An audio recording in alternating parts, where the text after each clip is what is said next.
Cancer सर्वांगीण मार्गदर्शन, वैद्य दिलीप गाडगिल, पुणे। तो जब कैंसर का निदान हो जाता है या कैंसर के बारे में मालूम होता है, तो किस अवस्था में उसका ज्ञान हो गया है, ये समझना बहुत जरूरी है। अगर थर्ड या फोर्थ स्टेज, बहुत आगे बढ़ी हुई अवस्था इस प्रकार की है, तो उसके बारे में हमारा उद्देश्य क्या होना है, उसके बारे में सोचना जरूरी है। या फिर बहुत नन्हे मुन्ने बच्चों में या बहुत बूढ़े लोगों में कैंसर का निदान हो जाता है, उसके बारे में भी हमें क्या करना शक्य है, क्या करना पॉसिबल है, इसके बारे में सोचना बहुत जरूरी है।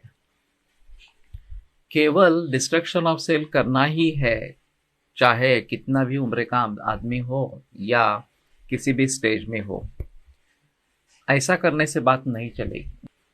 और संस्कृत में एक कहावत है, उपायं चिन्तयन् चिन्तयन् प्राज्ञः अपायमपि चिन्तयेत्, कि उपाय का विचार करते हुए, सोच करते हुए अपाय के बारे में भी सोचे। तो उसके बारे में हम सोचेंगे नहीं तो पछताने की बात हो सकती है।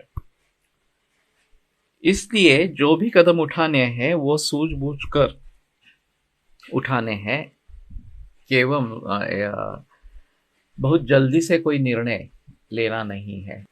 मुझे एक फोन आया था दूसरे गांव से कि एक 26 बरस की लड़की, उसके घुटने के थोड़ा नीचे हड्डी में कैंसर हो गया था, ऑस्टियोसार्कोमा, और वह एक अस्पताल में दाखिल थी। और उस डॉक्टर का कहना था कि अभी कल ही हम उसका ऑपरेशन कर देंगे। तो मैंने सुझाव दिया कि कम से कम पेट स्कैन तो करवाओ पहले, और कहीं दूसरी जगह फैल नहीं है ये एक बार निश्चित कर लो। वो डॉक्टर मानने के लिए तैयार नहीं था। वो कह रहा था कि नहीं, अब हम इसका ऑपरेशन कर देंगे और फिर आगे सोचेंगे क्या करना है। तो मैंने बहुत ही जिक्र किया। तो फिर डॉक्टर के सलाह के अगेंस्ट मेडिकल डिस्चार्ज लेके पूना में आए। फिर यहाँ पे इन्वेस्टिगेशन हुई, पेट स्कैन हुआ। पेट स्कैन में पता चला कि दूसरे किसी जगह पे स्प्रेड नहीं है।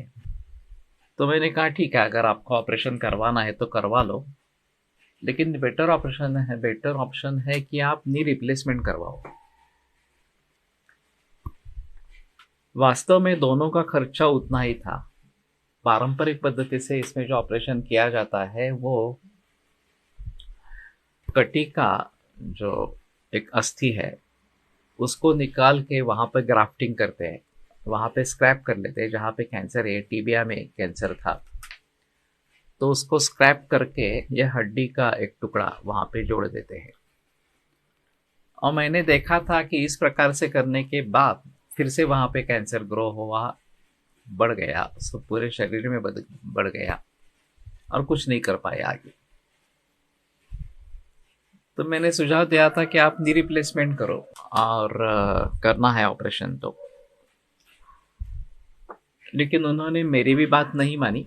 और ऑर्थोपेडिक सर्जन तो कह रहा था कि ऑन्को सर्जन इस प्रकार का, कि नहीं, हम जो इस प्रकार से ट्रेडिशनल करते हैं वही करेंगे। बाद में फिर से वो लौटे भी नहीं मेरे पास। तो इसमें आगे क्या हो सकता है ये डॉक्टर से पूछ लेना चाहिए।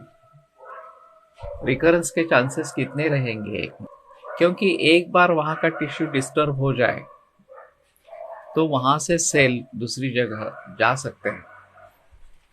तो अगर ऑपरेशन करना है तो उसमें ये सावधानी होनी जरूरी है।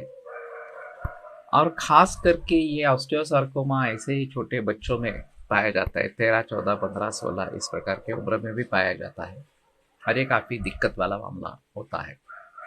तो इसके बारे में सोचना जरूरी है।